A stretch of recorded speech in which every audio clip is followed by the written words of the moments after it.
As an animal physiologist, I've seen some pretty wild things. But honestly, one of the most incredible disappearing acts in all of nature happens in our own backyards every single year.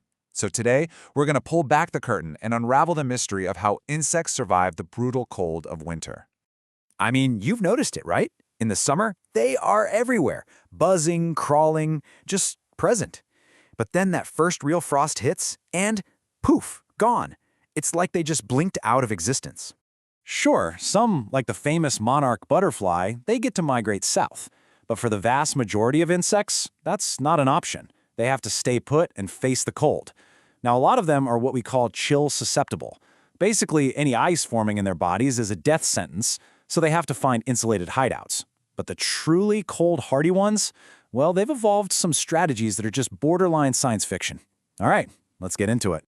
Okay, for any cold-blooded animal, freezing is the #1 enemy. And here's why. Ice crystals are sharp. They act like millions of microscopic razor blades that will literally shred living cells from the inside out. So to survive, everything comes down to how an insect handles the water in its own body, and that leads to two very different and very extreme solutions. So they face this fundamental choice. Do you become an antifreeze specialist, doing everything in your power to avoid freezing? Or do you become a frozen solid survivor, which, and this is wild, means you actually embrace the ice? And this leads to two totally opposite approaches to the exact same problem. On one side, you have freeze avoidance. The goal here is simple. Stop ice from forming anywhere in your body, no matter what. But on the other side, you get freeze tolerance. This is the almost unbelievable ability to actually control where the ice forms, letting non-vital parts of your body freeze solid while protecting your most important cells, all ready to just thaw out in the spring.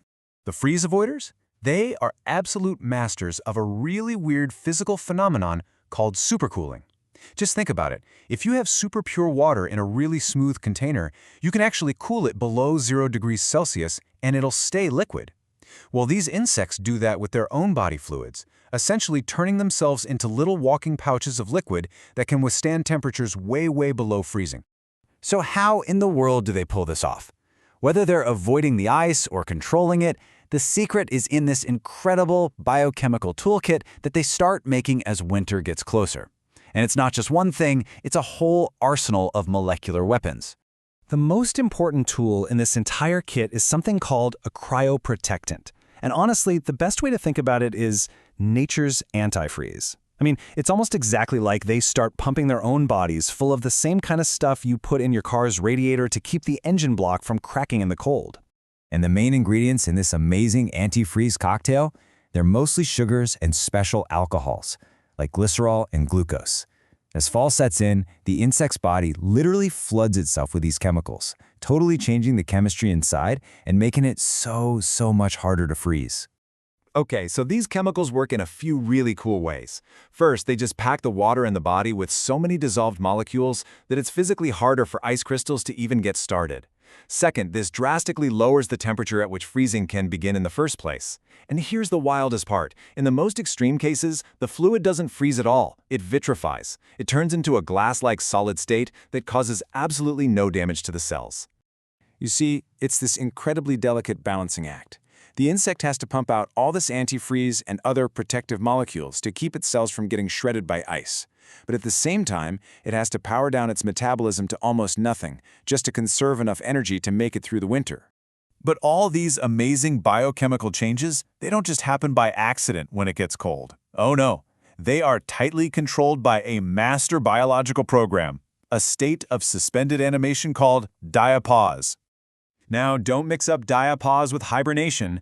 This is not just a reaction to the cold. It is a proactive, genetically programmed shutdown. It gets triggered by things like the shortening days in late summer, long before it even gets chilly. That's the signal. Hormones kick in, metabolism grinds to a near halt, and the insect's body starts completely retooling itself for the deep freeze to come. And what's really smart is when they enter this state. They don't just shut down randomly. A lot of species, like the swallowtail butterfly, will overwinter as a tough, immobile pupa. They enter diapause in whatever life stage is naturally the most protected and resilient. It's an incredible strategy. Now, you might be thinking these abilities are the result of millions of years of evolution, so they must be pretty rigid, right? Well, not exactly. The rulebook isn't set in stone. Insects can actually adjust their winter survival strategies based on the conditions they experience year to year. This flexibility is a concept we call adaptive plasticity. It's really just a fancy term for being able to change your biology on the fly to survive in unpredictable climates. So, for example, a colder than average autumn might trigger an insect to produce even more antifreeze, giving it that extra edge it needs. And there are so many layers to this adaptability. It all starts with their genetics, the inherited potential to be cold-hardy in the first place.